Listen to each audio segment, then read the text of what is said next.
지난주에 제가 한겨레 단독 보도를 소개해드리면서 이건희가 차명재산으로 관리하던 4조 4천억 원, 요걸 이제 현금으로 쏙 찾아갔다는 소식을 조금 상세히 한번 말씀을 드렸죠. 예. 지금 민주당 박용진 의원이 이 문제를 집요하게 물고 늘어지고 있는데요. 예. 그 덕에 지금 상당히 여러 가지들이 진척이 되고 있습니다. 그래서 저희 브리핑에서도 어제 2부에서 김영민 PD님의 관련 소식을 전해주셨어요. 이 문제를 우선 조금 상세히 살펴보겠습니다. 근데 제 지금 소회를 먼저 말씀드리면 예. 제가 이번 사건을 보면서 이건희와 삼성 일가들이 한국 사회를 얼마나 깔보고 있는지 시민사회 일원으로서 너무 자존심이 상합니다. 아. 얘들이 진짜 한국 사회를 썩은 홍어 생식기 정도로 지금 생각을 하고 있어요. 그러니까 우리가 얼마나 이자들에게 정당한 응징을 못했으면 이렇게 대대손손 사회 전체를 얕잡아 볼 수 있을까? 이건 진짜 조금 우리가 고민을 해봐야 됩니다. 예. 이 역사적인 사례들은 제가 조금 이따가 천천히 말씀을 다시 드리겠습니다. 예. 지난주에 방송을 했지만 기억을 되살리는 차원에서 잠깐 짧게 복기를 좀 하고 지나가죠. 2008년에 삼성 비자금 사건이 터졌고 조준웅 특별검사팀이 4조 4천억 원대 엄청난 비자금이 957개 계좌에 분산돼 있다는 사실을 밝혀냈죠. 예. 그리고 박용진 의원이 확인을 해본 결과 이건희 회장이 요 돈을 쏙 인출해갖고 지금 한 1000개에 가까운 계좌는 깡통이 돼 있더라는 겁니다. 자기 돈 자기가 찾았으면 누가 뭐라고 합니까? 그런데 말씀드렸듯이 이 돈은 세상을 2번이나 떠들썩하게 했던 돈이었고요.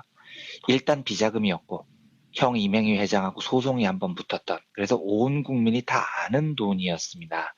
그런데 요 돈을 쏙 지금 빼갔다는 거죠.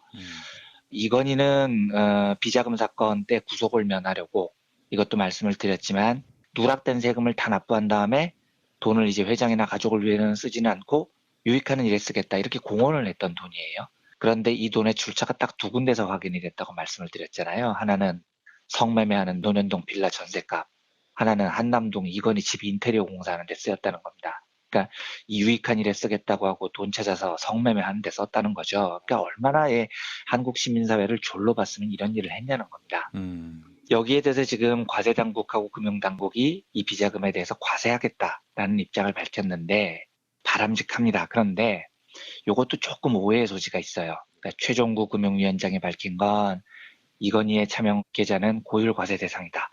한성희 국세청장도 어제 국정감사에서 적법하게 처리하겠다. 이렇게 밝혔는데 예.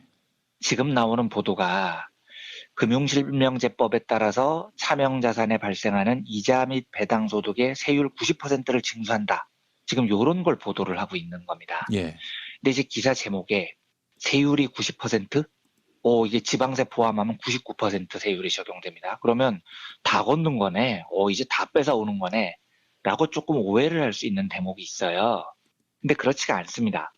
지금 금융실명제법에 따라서 과세를 하는 건 이자하고 배당소득의 90% 세율을 적용한다는 이야기입니다. 조금 쉽게 이야기를 드리면 제가 예를 들어서 1억 원짜리 차명 계좌를 하나 갖고 있습니다. 근데 이 1억 원을 이제 예금을 넣거나 주식을 투자를 했어요. 그러면 이자를 받거나 주식 투자를 했으면 이제 배당을 받을 수 있겠죠. 이 배당이나 이자라는 건 잘해봐야 1년에 1에서 2%입니다. 그러니까 1억 원 차명 계좌를 운영하면서 배당하고 이자를 받았다면 한 뭐 100만 원에서 200만 원? 요 정도 이자나 배당을 받은 거예요. 그런데 지금 90% 세율을 적용하겠다는 건 1억 원의 원금에 대해서 90%를 적용하겠다는 게 아니고요. 그 돈으로 받은 이자하고 배당, 그 돈에 대해서만 90% 세율을 적용하겠다는 겁니다. 그러니까 차명계좌 1억 원은 못 건드리는 거예요. 그래서 이 차명계좌 1억 원으로 이자를 뭐 매년 한 150만 원씩 10년 받았다. 그러면 한 1,500만 원 되잖아요. 여기에 90% 세율을 적용해서 과세하겠다는 이야기입니다. 그러니까 원금은 못 건드린다는 얘기인 거죠. 원래는 금융실명제 위반하면 차명계좌의 50% 과징금을 물려야 되는데 요건 공소시효가 지났다는 거고요. 그래서 이제 차명계좌 원금은 못 건드리고 이자 배당금만 건드리겠다는 겁니다. 제가 금융당국과 과세당국의 의지는 굉장히 높게 평가합니다. 그런데 실제로 현실적으로 이번 과세로 비자금 계좌에서 쌓여있는 돈이 4조 4천억 원인데 세금으로 거둘 수 있는 돈이 얼마 안 될 거예요. 1,000억에서 3천억 정도를 보는 것 같다 하더라고요. 그러면 4조 4천억 원을 차명으로 관리했는데 법으로 더 얻을 수 있는 돈이 1,000억에서 3천원밖에 안 된다면 언론이 90% 세율 적용한데 이건희 세금으로 다 거칠 것 같아 라는 뉘앙스의 보도는 조금 오해의 소지가 있다는 겁니다. 사실은 이건희는 4조 원이 넘는 재산은 그대로 챙길 가능성이 지금 높은 상태인 겁니다. 음. 그때도 말씀드렸듯이 그 원금 4조 원이 넘는 돈이요. 그게 이건희의 돈이 아닙니다. 우선 이건희가 2008년 특검 때 스스로가 인정을 했어요. 그 돈은 상속받은 재산이라고요. 삼성이 그때 어떻게 밝혔냐면 실명으로 전환하고 싶었는데 상속세 문제가 있어서 실명을 전환 못했다. 이렇게 말을 한다고요. 즉 그게 상속을 받은 재산이라는 겁니다. 그러면 상속세를 내야 될 거 아닙니까? 50%를 떼야 돼요. 안 뗐습니다. 게다가 금융실명제 위반, 이거 50%를 과징금으로 떼야 됩니다. 그런데 이것도 지금 공소시효가 지나서 못 뗐어요. 그러니까 사실상 4조 원이 넘는 돈은 대부분이 사회로 귀속돼야 되는 돈인데, 그리고 심지어 삼성은 지입으로 이건희가 이야기를 했어요. 사회에 환원하겠다고. 그런데 사회에 환원하겠다는 약속은 쌩 깠죠. 과징금 50%, 상속세법 위반 50%는 공소시효가 지났죠.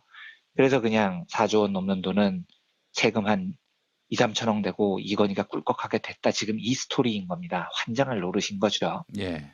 그런데 삼성이 이런 짓을 한 게 한두 번이 아닙니다. 역사적으로 이 집안은 뻔뻔스럽기가 진짜 끝이 없습니다. 사례를 두 가지만 제가 더 들어보겠습니다. 과거에 삼성이 1976년에 용인에 자연농원이라는 걸 지었습니다. 이게 지금 에버랜드죠. 이게 이제 어떻게 시작이 되냐면 1966년에 사카린 밀수 사건이라는 사건 때문에 이병철이 엄청나게 궁지에 몰려요. 예. 그래서 한국 비료를 국가에 헌납하겠다고 약속을 하고 경영 은퇴를 선언을 합니다. 그러면서 이때 뭐라고 그러냐면 잡혀가기 싫으니까 나 진짜 은퇴한다. 은퇴한 다음에 농원으로 돌아가서 자연과 함께 살고 싶다. 살려달라. 뭐 이런 식으로 이야기를 해요. 예. 근데 이제 보통 이렇게 말하면 귀농하겠다는 말이잖아요. 그런데 이병철은 농원으로 돌아가고 싶다. 자연으로 돌아가고 싶다. 그러더니 자연농원을 지어서 여기에 별장을 만듭니다. 굉장히 거대한 별장을요. 이게 지금 이 사람 개념에서는 농원을 지어서 자연으로 돌아가는 거죠. 그런데 이 자연농원이 당시만 해도 어마무시하게 넓은 땅이었는데 이 땅을 이병철이 어떻게 얻느냐. 골프를 치다가 투기 전문가의 권유를 받고 이 일대 땅을 다 사들인 거예요. 한마디로 땅 투기를 했다는 얘기입니다. 예. 그런데 이 땅을 누구한테 사들이냐면 당연히 용인의 토박이들, 농사 짓는 분들에게 사들였겠죠. 그런데 이 토박이 분들 중에는 김해 김씨의 란종파라는 파가 있대요. 근데 이 족보 쪽을 잘 몰라서 란종파 그러면 어떤 파인지 잘 모르겠는데 예. 하여튼 매란국죽할 때 이 란종파 분들의 땅이 많았었나 봐요. 이걸 대거 사들인 겁니다. 그런데 당시 기록을 보면 이병철이 땅 투기를 하기 위해서 얼마나 난리를 쳤냐면 용인 군수, 경찰서장, 면장, 농협조합장 이런 사람들이 총동원이 됩니다. 이병철 땅 투기하는데요. 그리고 이 유지들이 용인군 지역개발위원회라는 단체를 주식해요. 그래서 군수, 경찰서장, 면장 이런 사람들이 주민들 다 만나가면서 이병철한테 땅 파세요. 땅 팔면 잘 살게 돼요. 이렇게 부추긴 겁니다. 아. 그러니까 이때 주민들이 증언이 이래요. 국가사업하는 줄 알고 땅 팔았다. 이렇게 증언을 해요. 서장이 와서 군수가 와서 땅 팔라고 그러니까 국가에서 무슨 사업하는 줄 알고 땅 팔았다는 거죠. 그런데 그걸 이제 이병철이 딱 덜어먹은 겁니다. 아. 이 땅이 어디로 갔느냐? 1990년 한겨레 신문 특종에 의해서 밝혀지는데요. 이병철은 1987년에 죽고요. 3년 뒤에 한겨레 신문이 등기부등본 떼보고 확인을 했더니 땅 주인이 전부 다 이건희한테 돌아간 겁니다. 어. 450만 평 중에 172만 평이 이건희 땅으로 돼 있어요. 또 신세계 그룹 물려받은 이건희 막내 여동생 이명희 신세계 회장 16,100평 가지고 있고요. 그 이명희 씨의 아들 신세계 정용진 부회장 63,600평, 뭐 이건희 매형 이종기 앞으로 16,000평 이런 식으로 이 이건희 일족들이 이 땅을 다 쓸어갑니다. 이 말은 무슨 말이냐면 이병철이 땅 투기한 다음에 자손들에게 물려줬다는 거죠. 자, 그러면 증여세를 냈느냐 봐야 됩니다.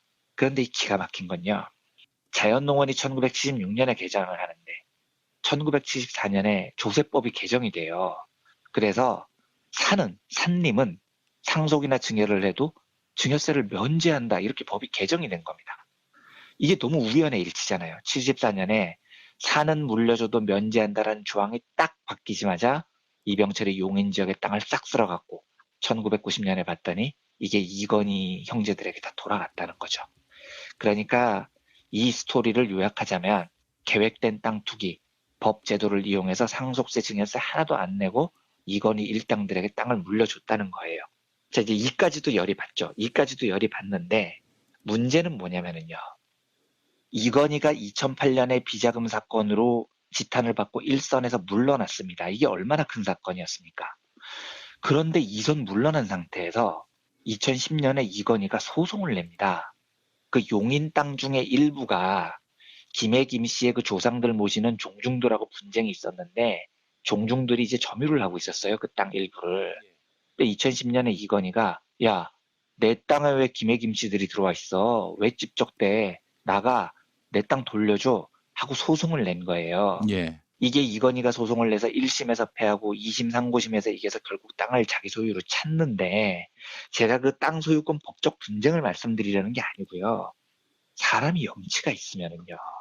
그 땅 군수 경찰 동원해서 지 애비가 용인 토박이들한테 등쳐먹고 사들인 땅입니다. 투기꾼도 그런 악랄한 투기가 없었다고요.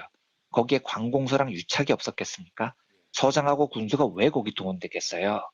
누가 봐도 짐작컨대 이병철한테 뒷돈을 받았으니까 동원됐을 거 아닙니까? 그러면 첫째, 그렇게 토박이들로부터 등쳐먹고 사들인 땅인데 둘째, 비자금 사건으로 온 국민의 지탄을 받고 이선 후퇴한 상태에서 야, 그 땅 내 땅이니까 내놔 이 소송을 했다는 거예요. 예. 이게 인간 정치로 가능하냐고요. 소송을 했으면 언론에 보도가 될 거 아닙니까? 그러면 언론에서 그 땅은 무슨 땅이냐 추적을 할 거잖아요. 그럼 국민들한테 알려지겠죠. 야, 그 옛날에 등쳐먹은 땅이다. 지금 비자금 사건 때문에 자숙해도 모자랄 시기에 그 땅 찾겠다고 소송을 내? 라는 여론을 두려워해야 될 거 아닙니까? 그런데 이건희는 두려워하지 않았던 거예요. 어떤 심리였겠습니까? 아, 무식한 국민들이 뭘 알겠어. 내 땅은 찾아와야 돼. 우리는 언론 통제할 자신 있어. 소송 내도 언론이 그걸 크게 쓰겠어? 이런 생각으로 그 뻔뻔스럽게 이선 후퇴한 상태에서 아버지가 등쳐먹은 땅에 대한 소송을 겁니다. 얼마나 국민을 무시하고 있냐는 거죠. 그런데 진짜 웃긴 건 이 시기에 언론 보도를 살펴보면은요. 아무도 그 땅에 대해서 상세히 보도를 안 해요. 예. 그냥 소송이 걸렸다. 심지어 재판은 2월에 있었는데 6월쯤에야 보도가 됩니다. 뒤늦게 알려졌다. 아니 언론들은 왜 이래요? 그러니까요. 제가 그때 기자가 아니어서 당시 상황을 몰라서 뭐라고 말씀을 못 드리겠는데 2월 달에 재판 기록 나오면 1심에서 판결이 2월에 나면 그 법조에 다 풀됩니다. 그런데 6월까지 보도가 아무도 안 됐다니까요. 그러니까 이게 얼마나 황당한 일입니까? 그리고 보도가 돼도 그냥 삼성 이건희 일가가 뭐 용인의 땅 소송이 있어서 1심에서 패소했다 이러고 끝납니다. 보도가요. 그러니까 사람들이 그게 용인 땅인지 무슨 땅인지 다 모르고 그냥 지금까지 이러고 있는 겁니다. 예.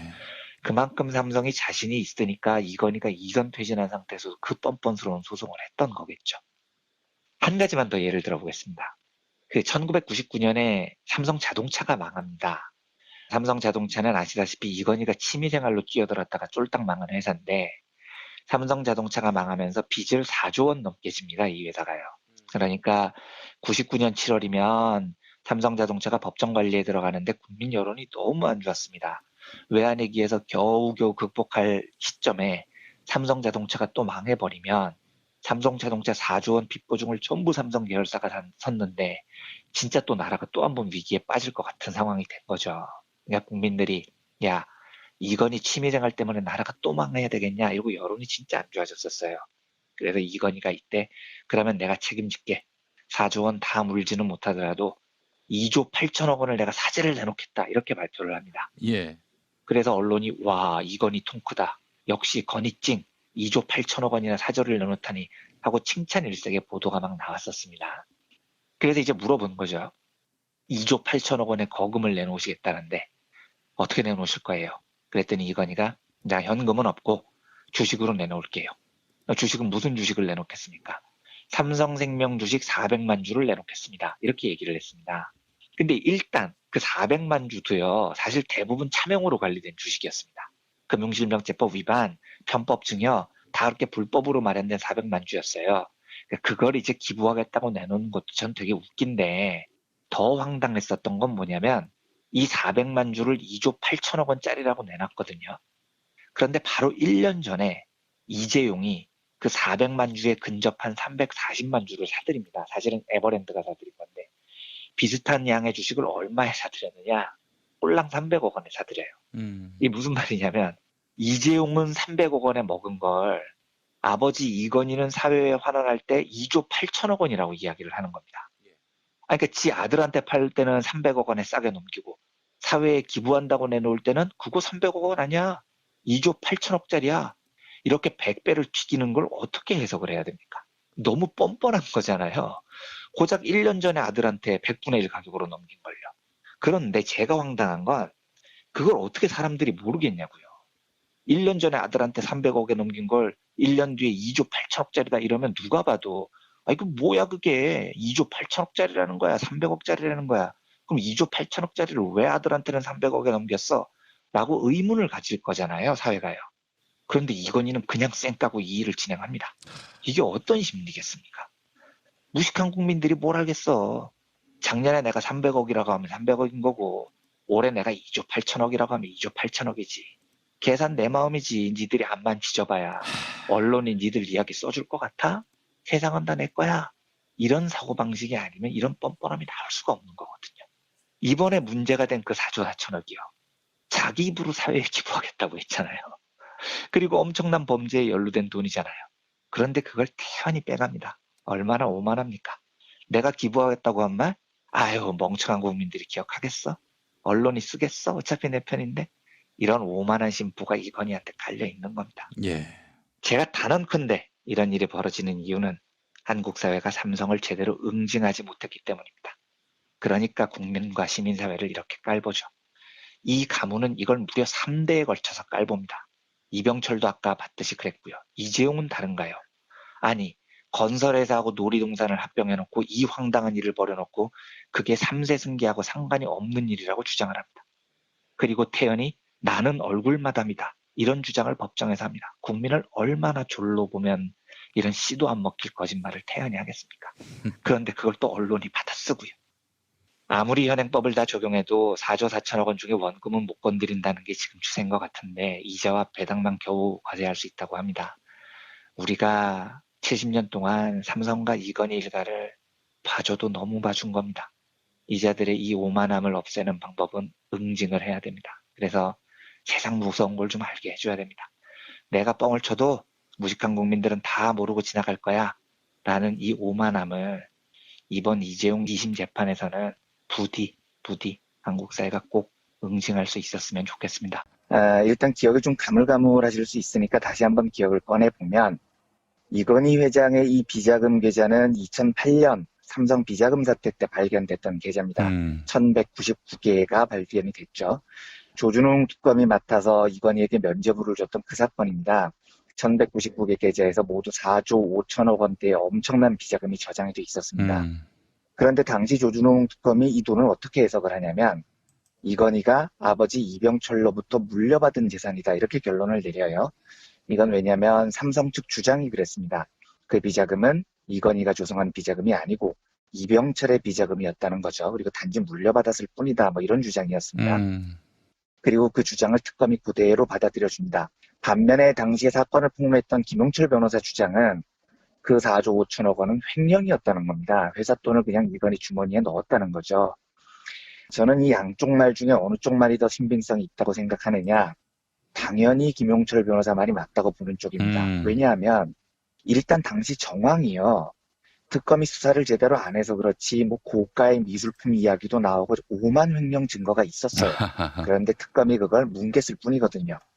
그리고 저 4조 5천억 원에 육박하는 돈을 삼성이 일관되게 이병철의 비자금이다 이렇게 주장을 했습니다. 그런데 상식적으로 그렇게 말하는 게 이건희한테 유리하지 않거든요. 왜냐하면 상속된 재산이라면 상속세를 내야 됩니다. 최소한 저 돈 중에 2조 원 이상은 국고로 귀속이 돼야 된다고요. 그런데도 삼성이 그걸 상속재산이라고 주장을 했다는 겁니다. 이제 왜 그랬을까 상상을 해봐야 됩니다. 저게 횡령한 돈이기 때문에 그랬다는 게 제 생각이에요. 그러니까 이건희 입장에서는 최악의 경우 상속세 2조 원을 물고 끝을 내야지 정말 저 돈의 출처가 제대로 밝혀져서 횡령인 게 드러나면 정말 뭐 무기징역감이 되는 거죠. 그러니까 이건희는 2조 원대의 상속세를 무는 한이 있어도 저걸 끝까지 상속이라고 주장을 한 겁니다. 그리고 이 주장을 조준웅 특검이 그대로 받아들여서 저 돈은 횡령이 아니고 상속받은 거다. 이렇게 면죄부를 줍니다. 예. 그런데 더 황당한 건 그래서 이제 저 돈 4조 5천억 원이 이병철의 비자금 계좌라고 삼성의 주장이 받아들여지니까 그 형이었던 이맹희 뭐 이런 사람들이 발끈한 겁니다. 야, 아버지 비자금을 왜 지가 혼자 홀라당 삼켜 나눠 갖자 이렇게 소송을 걸어요. 형제들 사이에서요. 예. 이래서 이때 아마 기억들 많이 나실 텐데 이건희가 기자들 앞에서 형을 그 양반이라고 부르고 뭐 내 얼굴도 못 쳐다봤다 하고 막 막말을 늘어놓던 시기가 바로 요 소송 때입니다. 그런데 웃긴 건 이 소송에서 재판부가 어떻게 판결을 하냐면 4조 5천억 원은 모두 원래부터 이건희 재산이었다. 그러니까 이맹희는 몫이 없다. 이렇게 판결을 내려요. 제가 그 판결을 듣고 잠깐 타임 뭔 소리야. 2008년에 특검은 그걸 상속재산이라면서 면죄부를 줬는데 이제 와서 그게 상속재산이 아니고 이건희 재산이라는 건 뭐야. 그게 이건희 재산이면 어떻게 모았는지를 밝혀내. 횡령이라는 이야기잖아. 라고 외치고 싶었지만 비자금 재판은 이미 끝이 나버렸던 거죠. 그러니까 이 과정은 한국의 사법부가 이건희 일가의 재산 지켜주느라고 재판과 특검 수사를 완전히 고무줄로 개판으로 한 겁니다. 똑같은 사건인데요. 한 바구니에 든 돈인데 이건희가 횡령 혐의를 받으면 상속재산이라고 특검이 보호를 해주고요. 상속재산이니까 나눠 갖자고 그러면은 법원이 상속재산이 아니라고 실드를 쳐줍니다. 이런 개그 콘서트가 벌어졌었던 거죠. 지금 국세청이 과세하겠다고 나선 비자금 계좌가 바로 요 계좌입니다. 그런데 이 돈이 또 한 번 사기극에 휘말려요. 2008년 비자금 사건 당시에 아까도 말씀드렸지만 이건희와 삼성은 일관되게 이게 이병철의 돈이다라고 주장을 했는데요. 상속재산이라는 거죠. 그러면 상식적으로 상속세를 내야 되는 겁니다. 당연히 상속세만 제대로 걷어도 2조 원 넘게 국고에 귀속시킬 수 있었습니다. 그런데 이때 상속세를 못 걷었어요. 한국 사회가요. 왜 안 걷었냐면 공소시효 문제도 있었지만 이건희가 이 돈을 전부 사회에 환원해버리겠다고 약속을 해버린 겁니다. 그러니까 이때 논란이 많았거든요. 저 돈을 공소시효를 어떻게 해석하느냐에 따라서 상속세를 받을 수 있느냐 없느냐 이런 논란을 한참 할 때인데 이건희가 갑자기 그러지 마세요. 제가 그냥 깔끔하게 환원할게요. 이러면서 상속세 문제가 완전히 덮여버린 겁니다. 그러니까 자발적으로 다 내겠다는데 굳이 상속세를 거둘 이유가 없어져 버린 거죠. 그런데 그렇게 약속을 하고 상속세 문제를 피해간 다음에 이건희가 상속세를 냈느냐? 안 냈습니다. 그리고 이 돈을 싹 다 빼갔습니다. 그냥 돈을 들고 튄 거예요. 그러니까 이건 한마디로 말하면 4조 5천억짜리 초대형 대국민 사기극인 거죠. 그런데 이 초대형 사기가 성공을 합니다. 그래서 한국 정부는 2조 원이 넘는 상속세도 못 걷고 이제는 공소시효가 정말 완전히 지나버렸습니다. 그리고 전액을 이 일가가 다 틀고 튀는 모습을 그냥 지켜만 보고 있었던 겁니다. 국세청이 지금은요, 이건희 찾아가 봐야 소용이 없습니다. 이미 들어 누워버렸지 않습니까? 물어볼 수도 없는 거예요. 아프다는데 어떻게 묻겠습니까? 그래서 지금 국세청이 할 수 있는 유일하게 남은 일이 차명 계좌에 대해서는요, 그 계좌에 받았던 이자, 배당, 요 소득에 대해서만 90%의 고율의 과세를 부과할 수 있습니다. 이걸 이번에 국세청이 한 겁니다. 그러니까 전체 4조 5천억 원이 아니고요. 4조 5천억 원에서 받았던 이자와 배당에 대한 과세만 한 겁니다. 그런데 이 이자와 배당이라는 게 얼마 안 돼요. 요즘 워낙 이자율도 낮고요. 배당도 안 주는 회사가 많아서 이자 배당 받은 거 다 조사해서 긁은 다음에 90%의 초고율 관세를 때렸더니 거둘 수 있는 돈이 1,000억 원 정도라는 겁니다. 그러니까 범죄 액수가 4조 5천억 원 이상이고요. 상속세만 제대로 걷었어도 2조 원을 받아내야 되는데 이건희의 초대형 사기가 성공을 하는 바람에 지금 한국 정부는 1,000억 원밖에 못 걷게 됐다는 거죠. 더 황당한 건 2008년 특검 당시에 알려진 비자금이 4조 5천억 원, 비자금 계좌가 1,199개라고 말씀을 드렸는데 이후에 국세청이 조사를 해보니까 비자금 계좌 숫자가 더 불어납니다. 그래서 원래 1,199개였던 게 지금은 1,500개에 육박하고 있어요. 심지어 2008년 조준웅 특검 조사 이후에도 계속해서 삼성과 이건희는 비자금을 만들었습니다. 이게 한 260개 정도 됩니다. 그러면 이게 무슨 말이겠습니까? 얘들은요, 삼성 비자금 사건이라는 그 엄청난 일을 겪고도 계속 비자금을 챙겨왔다는 거예요. 왜 그랬을까요? 이건 제 추정입니다만 2008년 이후에 만든 비자금 계좌도 이병철 비자금 1, 2는 없잖아요. 이병철이 이미 죽은 지가 언젠데요. 이병철이 살아있지 않는 한요. 그러면 이 말은 이건희 아니면은 이재용 그 일가가 계속해서 비자금을 만들었다는 얘기고, 그 말은 다시 한 번 더 추정을 해보면 회사 돈을 지속적으로 횡령했을 가능성이 높다는 겁니다. 저는 정말 만약에 이런 꿈을 가끔 꾸는데 무소불위의 권력을 저한테 한 석 달만 준다면 이 석 달 동안 온 국가의 수사력을 다 동원해서 이재용의 비자금 계좌를 다 털어보고 싶어요. 2008년 비자금 사건으로 그 난리를 친 아버지 이건희가 이후에도 계속 비자금 계좌를 만들었는데 이재용은 안 만들었겠냐고요. 이게 제가 근거 없이 하는 추정이 아닙니다. 김용철 변호사의 삼성을 생각한다라는 책을 보면 이런 대목이 나옵니다. 읽어보겠습니다. 평범한 사람들의 생활을 잘 모른다는 것에 대해 이재용은 안타까워하거나 부끄러워하는 기색이 없었다. 자신에게는 보통 사람들과 다른 기준이 적용돼야 한다는 것을 당연하게 여겼다. 그날 이재용은 비자금이나 차명계좌는 모든 기업이 공공연하게 갖고 있는 것인데 왜 삼성에 대해서만 문제 삼는 것인지 모르겠다며 짜증스러워했다. 이런 대목이 나옵니다. 그러니까 이재용은 비자금 계좌를 당연하게 생각하는 사람이고 왜 자꾸 우리한테 시비를 거느냐면 짜증스러워했다는 사람이라는 겁니다. 그래서 저는 정말로 한번 털어보고 싶어요. 있는지 없는지요. 한 가지만 더 추가하겠습니다. 국세청과 금융감독원이 지속적으로 이건희 일가 비자금을 추적했는데요. 이건희 비자금 계좌가 1,500개 정도에 육박했는데 이걸 어디서 주로 만들었을까요?가 질문입니다. 최근에 금융감독원이 여러 개 비자금 계좌 중에 27개만 집중적으로 조사를 했습니다. 그런데 이 27개 계좌는 신한은행도 있고요. 한국투자증권도 있고요. 미래에셋대우도 있고요. 삼성증권도 있습니다. 당연히 삼성증권에서 비자금 계좌를 만드는 게 제일 편했겠죠. 여러 증권사에 분사를 한다고 해도요. 그런데 이 금감원이 27개 계좌를 조사를 했더니 미래에셋, 한국투자, 신한금융 나머지 3곳에서는 비자금 차명으로 있었던 그 계좌의 기록이 아직도 남아 있습니다. 그런데 삼성증권에 있는 비자금 계좌를 찾아봤더니 기록이 완벽하게 싸그리 싹 지워졌습니다. 완벽하게 백지가 돼버렸다는 겁니다. 그래서 금감원이 삼성증권 비자금 계좌에서는 아무것도 못 찾았습니다. 이게 지금 딱 27개만 조사를 해서 그런 거거든요. 그런데 제가 아까 그 2008년 특검이 찾아낸 계좌가 1199개라고 말씀을 드렸죠. 예. 이때 1199개 계좌 중에 삼성증권이 깔아놓은 비자금 계좌가 무려 918개였습니다. 대부분 비자금 계좌가 삼성증권에 몰려 있었다고요. 그러면 이 918개 계좌를 지금 찾아본다면 어떻게 되겠습니까? 제가 장담합니다. 전부 다 정보가 싸그리 없어졌을 겁니다. 그러니까 제가 이 소식을 듣고 얼마나 뚜껑이 열렸는지 모릅니다. 삼성은 이번 금감원 조사 하나만으로도요. 증권, 생명, 화재 이런 금융계열 싹 다 내려놔야 됩니다. 이런 자들은 금융을 절대 할 자격이 없는 사람들입니다. 증거인멸하는 인간들이 어떻게 금융 정보를 다룰 수 있겠어요? 그렇죠. 바로 그겁니다. 그런데 문제는 다른 제조업체들과 다르게요. 제조업은 범죄를 저지르거나 증거인멸을 하거나 그래서 망하잖아요. 그래도 이 회사는 공장이 있고요. 물건을 만들어 놓은 게 있고요. 그래서 망하더라도 이걸 팔면서 정리를 할 수 있어요. 손실이 나면 책임을 이렇게 분산할 수 있습니다. 그런데 금융회사는요.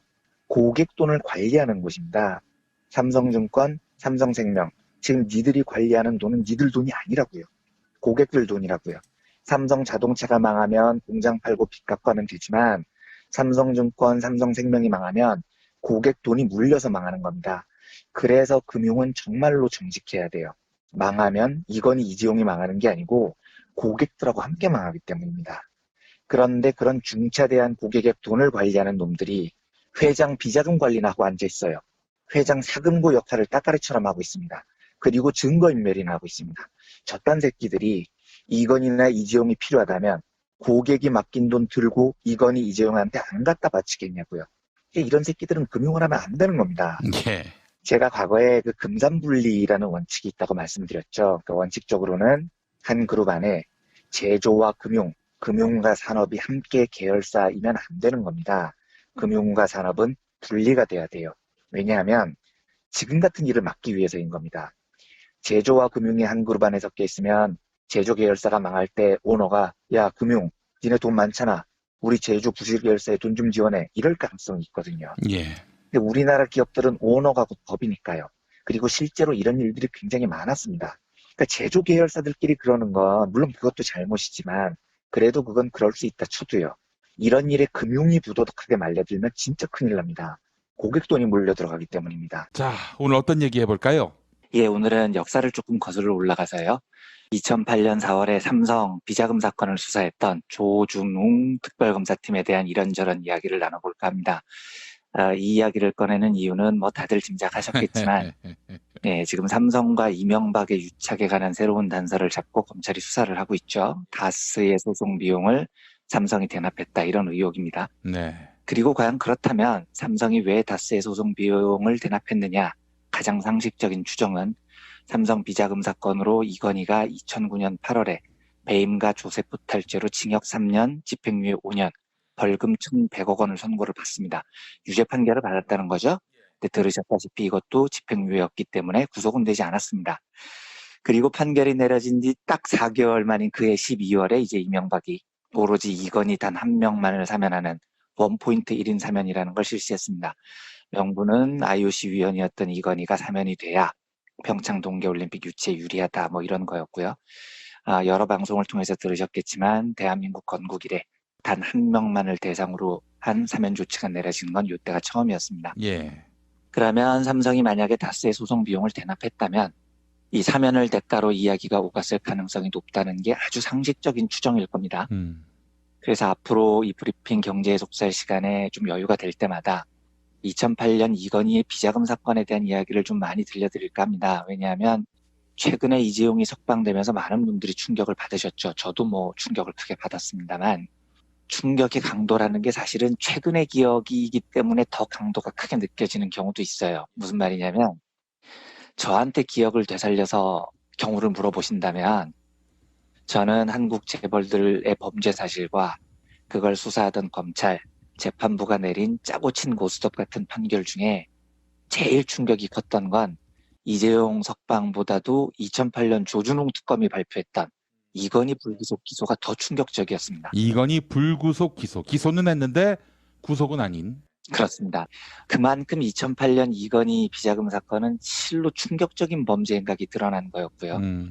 조준웅 특별검사가 내렸던 수사 결과 발표는 꼬리곰탕 특검에 버금갈 정도로 말도 안 되는 조사 결과였어요. 네.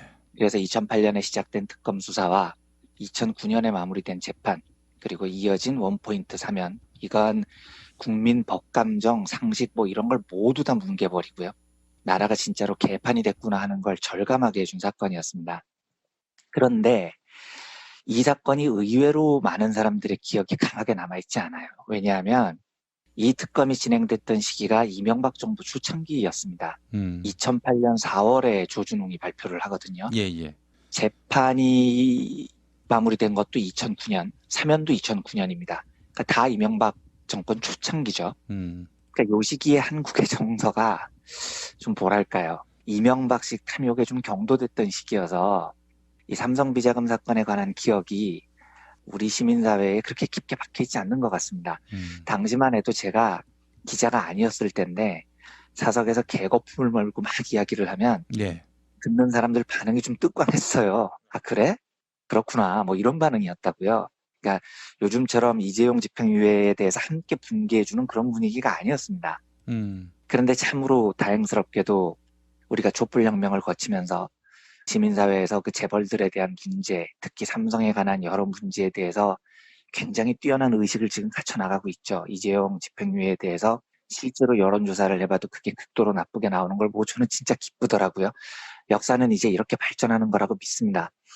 이런 성숙한 시민의식을 바탕으로 다시 검찰이 삼성의 다스 소송비용 대납 사건을 본격적으로 수사를 하는데 이러면 2008년 삼성 비자금 사건도 다시 제대로 알려줄 기회가 올 거라고 믿습니다. 그래서 앞으로는 이 시간을 통해서 당시 사건의 이모저모를 좀 다양한 각도로 소개를 해드리려고 합니다. 오늘은 당시 수사를 맡았던 조준웅 특검에 대한 이야기를 드릴 텐데요. 예. 2008년 4월 18일에 조준웅이 이 수사 결과를 발표하면서 이건희를 구속하지 않습니다. 그리고 이제 이건희를 구속하지 않는 사유를 이렇게 소개를 하죠. 범죄 사실은 배임 행위로 인한 이익이나 포탈한 세액이 모두 천문학적인 거액으로서 법정형이 무거운 중죄에 해당하지만 장시간 내재되어 있던 불법 행위를 현 시점에서 엄격한 법의 잣대로 재단하여 형사상 범죄로 처단하는 것으로 그 조직 구성원의 개인적 탐욕에서 비롯된 전형적인 배임 조세 포탈 범죄와는 다른 측면이 있다. 평등한 법 적용이 그 법의 적용을 받는 대상이 갖고 있는 개별적 특수성이나 시대적 상황 등 다른 요소는 전혀 외면한 채 기계적으로 똑같이 적용하는 것은 아니라고 본다. 이렇게 얘기를 했습니다. 예. 좀 어렵죠, 말이. 조금 쉽게 이야기를 해보겠습니다. 이런 이야기입니다. 이건희의 범죄 사실은 무거운 중죄예요. 조준웅이 보기에도요. 예. 그런데 다 지난 일을 지금의 잣대로 판결할 수는 없다는 겁니다. 또 한 가지, 이건희 등이 저지른 배임과 탈세는 개인적인 탐욕에서 비롯된 게 아니다. 여기서부터 황당한 거죠. 촉가고 있네, 한마디로. 네. 그래서 일반인들과 똑같이 평등하게 법을 적용해서는 안 된다. 이게 결론입니다. 예, 진짜 여기서 많이 까야 되는 겁니다. 이 정도 되면은요. 그러니까 이게 죄는 미워하되 사람은 미워하지 말라. 뭐 이것도 아니고 죄는 미워하되 죄인이 이건이라면 미워하지 말라. 뭐 이런 뜻인 겁니다. 지금요. 이게 다시 말씀드리지만 일반 검사가 수사를 한 게 아니에요. 특별검사가 한 겁니다. 특별검사는 일반 검사로는 도저히 공정한 수사가 이루어지지 않을 것 같으니까 그때 선임하는 사람이라고요. 그런데 특별검사가 한 수사 결과가 이 모양이었어요. 그래서 그 결과 이건희 불구속 기소, 이학수, 김인주, 유석열, 최강해 비리 핵심 인물 10명 전부 다 불구속 기소였습니다. 그런데 제가 당시 이 발표를 거의 장이 뒤집어지는 기분으로 라이브로 들었는데 제가 처음 들었던 생각이 뭐였냐면요. 왜 특검을 첫 따위 인물로 뽑았을까 하는 거였습니다. 왜냐하면 특검 후보가 3명이 올라간 걸로 제가 기억을 했어요. 그 당시에. 그런데 이 3명의 후보 중에 조준웅을 특별검사로 정한 사람이 노무현 대통령이었습니다. 이 결정이 대선 직후였던 2007년 12월 20일, 그러니까 이명박이 당선이 됐지만 어쨌든 3명의 후보 중에 조준웅을 선택한 건 노무현 대통령이었다고요. 예. 저는 법조에 대한 지식이 거의 없는 상태에서 이 조준웅이 얼척없는 수사 결과를 발표를 하는 걸 보고 후배 법조기자한테 전화를 해서 물어봤습니다. 도대체 저 따위 인물이 특검에 임명된 이유가 뭐냐? 그래서 이유를 설명을 해봐라. 이렇게 물어본 적이 있어요. 실제로 1970년대 검사로 활동하던 당시 조준웅으로부터 수사를 받은 장상환 경상대 교수 말에 의하면은 박정희 정권 유지에 맹렬한 사람이었다. 심지어 피의자를 협박한 적도 있었다. 이렇게 밝혔어요. 예, 저는 그 사실을 몰랐지만 충분히 그럴 만한 사람이었을 것 같아요. 지금 보기에도요. 예. 그런데 문제는 뭐냐면 그때 법조 후배가 저한테 어떻게 이야기를 하냐면 형, 특검 후보가 셋이었는데 조준웅이 그중 제일 나았어 이러더라고요. 그래서 아니, 저게 지금 삼성 딱가리지 특검이냐 발표하는 거 못 봤냐? 후보 셋이 누가 올라갔기에 저 따위 인물이 제일 나았다는 거냐 하고 제가 전화로 길길이 뛰었어요. 그런데 그때 법조 후배가 그 후배 참 괜찮은 후배거든요. 형, 나도 짜증나는데 그중 조준웅이 제일 나았던 건 사실이야 이러더라고요. 예. 제가 이제 검찰 쪽을 잘 모르니까 그리고선 이제 제가 특검이 어떻게 선정됐는지 과정만 살펴보고 말았습니다. 그런데 그때 살펴본 과정이 어땠냐면 세월이 한참 지난 뒤에는 이제 그 후배 말이 이해가 됐는데요. 그 당시 선정된 과정은 이래요. 선택은 노무현 대통령이 했는데 특검 후보 추천권이 변협, 대한변호사협회에 있었던 겁니다. 우선 여기서부터 문제였죠. 예. 변협이라는 곳은 굉장히 보수적인 곳입니다.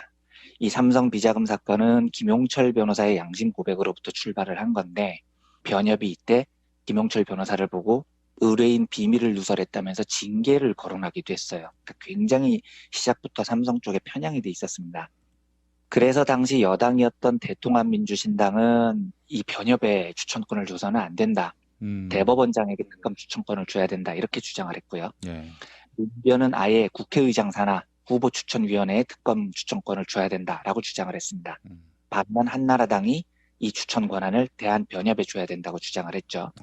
이 특검에 관한 법률안이 11월에 통과가 되는데 결국 이제 국회에서 압도적 다수를 잃었던 한나라당의 주장이 받아들여집니다. 왜냐하면 이 특검 자체가 통과가 안 될 뻔했었거든요. 그래서 결국은 특검 추천권이 대한변협으로 넘어갑니다. 그리고 그 당시엔 제가 몰랐는데 이제 세월이 조금 흐르다 보니까 이해가 되는 거예요. 대한변협이 삼성 특검 후보로 3명을 올려요. 그런데 왜 그 중에 그나마 노무현 대통령이 조준웅을 선택할 수밖에 없었는지 나중에 이해가 되더라고요. 대한변협에서 후보로 올린 3명이 누구였냐면 조준웅 빼고요. 나머지 한 명이 정홍원 법무연수원장이었어요. 그 양반. 네. 벌써 웃기죠. 네. 벌써 웃긴 겁니다. 예. 이 정홍원이 누구냐 다 아시겠지만 이후에 한나라당, 새누리당 공직자 후보 추천위원장을 맡았고요. 박근혜 정부 초대 국무총리를 맡았습니다. 그런데 국무총리를 2년 동안 했죠. 이 2년 일한 것도 거의 개그인 게 취임 1년 만에 세월호 참사가 터져서 당연히 책임을 지고 사임을 표명했는데 후임이었던 안대희, 문창극 후보자가 연달아 낙마를 해요. 예. 그래서 이 정홍원 총리가 1년 더 합니다. 네, 그리고 2014년 2월에 온갖 난리를 치고 이완구가 극적으로 총리가 되는데 이 이완구가 낙마할 뻔했잖아요. 그렇죠. 이완구마저 낙마를 했으면 정홍원이 기록 세울 뻔했습니다. 민주화 이후에 최장 총리가 이명박 시절의 김황식인데 재임 기간이 2년 5개월이었거든요. 근데 정홍원이 후임자들이 줄줄이 낙마해서 결국은 5개월만 더 채웠으면 이 기록을 깰 뻔했어요. 세월호 참사 총리가요. 하여간 이런 인물이 조준웅하고 같이 삼성 특검 후보로 올라간 겁니다. 또 한 명 후보가 누구냐? 저는 당시에 이 사람이 누군지 전혀 몰랐는데 이제는 제가 잘 알죠. 특검 후보 중 나머지 한 명이 고영주였습니다. 전 남부지검장이요. 벌써 이제 많이 웃깁니다. 이 정도 되면은요. 예.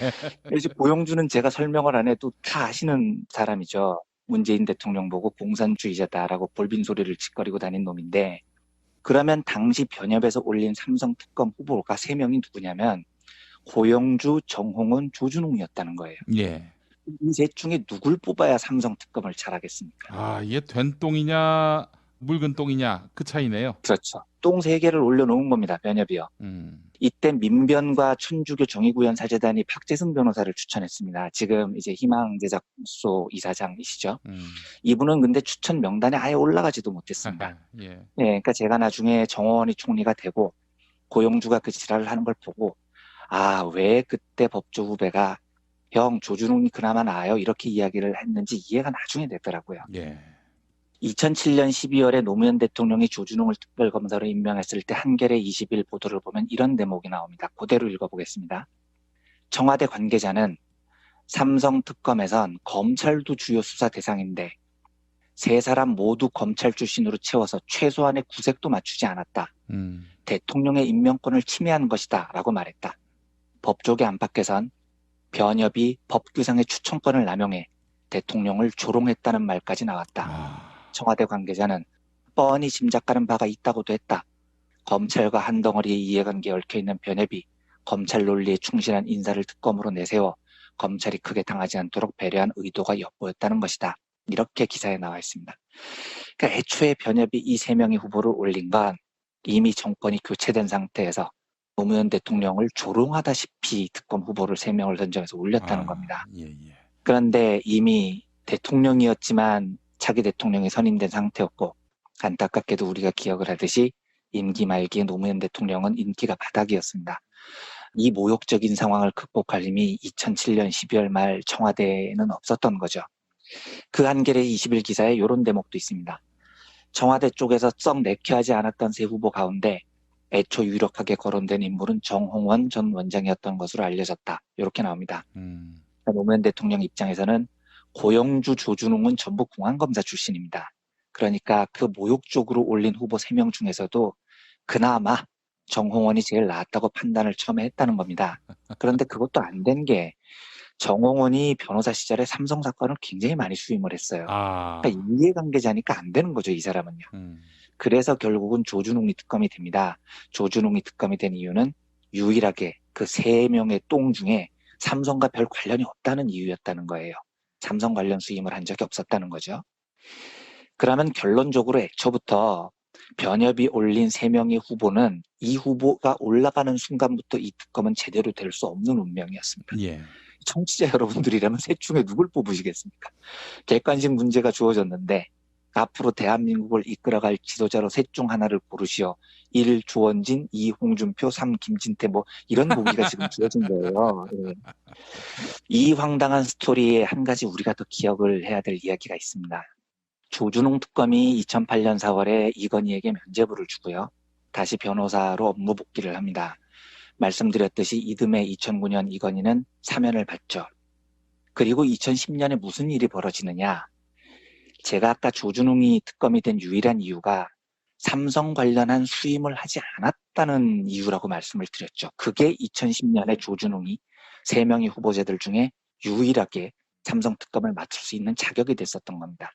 그런데 2010년에요. 조준웅의 아들이 삼성전자 과장으로 입사를 합니다. 아이고 참. 근데 제가 이걸 보고 이 새끼들이 이걸 이렇게 대놓고 할 수가 있나. 유착질을 하고 보은질을 하는데 이걸 이렇게 대놓고 하는데 한국 사회가 당시에는 이걸 제어할 힘이 없었던 거예요. 근데 지금 들으시면 어떻습니까? 황당하잖아요. 이게 상식적으로 이해가 됩니까? 조준웅이 2008년에 이건희에게 면죄부를 주고 이건희가 사면을 받은 게 2009년 12월입니다. 그런데 딱 한 달 뒤 2010년 1월에 조준웅 아들이 삼성전자의 과장으로 들어간다고요. 지금이면 말도 안 되는 건데 그때는 이 사건이 그냥 이렇게 묻혀버렸습니다. 우리 사회의 힘이 그 정도밖에 안 됐던 거죠. 당시에 조준웅 아들이 어떤 상태였냐면 조준웅 아들이 서울법대를 나왔습니다. 1998년 졸업을 했는데 이 친구가 사법고시에 계속해서 떨어진 겁니다. 10몇 년 동안 사실을 쳤는데 안 됐어요. 그런데 보통 사법고시를 10여 년 정도 쳐서 안 되면 진짜 사람이 되게 폐인 가까이 됩니다. 사회에서 받아주는 데도 없어요. 그런데 삼성의 과장으로 입사할 때 이 조준웅 아들 나이가 36이었다고요. 우리나라에서 사시 10년 넘게 도전했다가 36까지 사실을 안 냈는데 그리고 무직으로 남아있는 사람이 취직이 될 것 같습니까? 그것도 우리나라 최고의 직장이라는 삼성전자예요. 그것도 신입사원도 아니고 과장으로요. 말도 안 되는 소리라고요. 그런데 조준웅 아들은 36살에 삼성전자의 과장으로 취직을 합니다. 삼성전자에는 외부 특채로 아무 경력이 없는 신입사원을 과장으로 달아주는 일이 없습니다. 삼성이 반론을 행하고 싶으면 가져와 보세요. 그런 경우가 있냐고요. 그런데 삼성이 조준웅 아들을 채용했던 절차도 얼마나 코미디였냐면 중국 삼성전자에서 이 아들을 입사시키는데요. 예. 중국 삼성전자가 2009년 12월 1일부터 15일까지 보름 동안 경력사원 채용 입사 지원서를 받습니다. 그런데 이때 조준웅 아들은 입사 지원서를 안 내요. 그리고 삼성은 지원한 사람이 5명이 있는데 이 5명을 전부 떨어뜨립니다. 그리고 지원서 접수 기간이 이미 15일에 종료가 됐는데 그로부터 20일 뒤인 2010년 1월 6일에 조준웅에게 지원서를 제출하도록 합니다. 대놓고 뽑아줬네요. 그렇죠. 그리고 9일 뒤인 1월 15일에 채용이 확정됩니다. 그러니까 앞에 지원한 접수 기한 내에 지원한 5명은 다 탈락시키고요. 지원서도 안 낸 조준웅 아들을 붙여주려고 앞에 지원자는 그냥 떨어뜨려 버린 겁니다. 이 문제에 대해서 한겨레가 보도를 했는데 조준웅한테 전화를 걸어서 물어봤더니 조준웅의 반론이 뭐였냐면 그걸 왜 나한테 묻냐 이랬다는 겁니다. 기자한테요. 아니 그럼 그걸 누구한테 묻습니까? 당신이 특검 맡아서 이건희 불구속 기소했고 그걸 기반으로 이건희가 깜빵 가는 걸 면했고 그래서 이건희가 사면 받았고 그로부터 한 달 뒤에 네 아들이 10년 동안 사법고시 패스 못하고 있다가 삼성전자 과장으로 특재가 됐는데 그럼 그걸 너한테 물어야지 누구한테 물어보냐는 겁니다. 이건 조준웅이 대답을 해야 되는 겁니다. 근데 이 사람은 너무나 태연하게 왜 나한테 묻느냐 이러고 있는 겁니다. 삼성의 반론은 더 가관입니다. 조준웅 아들 채용은 특검과 무관하다. 조 씨의 아들은 특검이 수년이 지난 후로 특검과는 아무런 상관없이 현지에서 채용한 거다. 그리고 채용된 이후로도 또 몇 년이 지났는데 이 시점에서 왜 이런 뉴스가 나왔는지 의문이다. 이렇게 반론을 했다는 겁니다. 그게 아무 상관이 없다는 거예요. 제가 그 반론했다는 사람한테 묻고 싶습니다. 너 같으면 믿겠습니까? 그거를요. 그게 믿어져요? 이게 아무 상관이 없었다는 게요. 그러니까 이게 그 당시에 한국의 재벌들이 삼성이 법조인과 권력자들을 관리했던 방법입니다. 이걸 이렇게 대놓고 했어요. 그런데 우리는 이 말도 안 되는 짓을 제어를 하지 못했습니다. 돌이켜보면 정말 슬픈 일이죠. 조준웅 특검에 대한 이런저런 이야기를 오늘 드렸는데요. 오늘은 뭐 이 정도로 정리를 하겠습니다. 그리고 앞으로 시간이 허락되는 대로 삼성 비자금 사건에 대한 다양한 이야기를 전해드리려고 합니다. 이 엄청난 흑역사를 우리 시민사회가 꼭 다시 저는 기억했으면 좋겠습니다.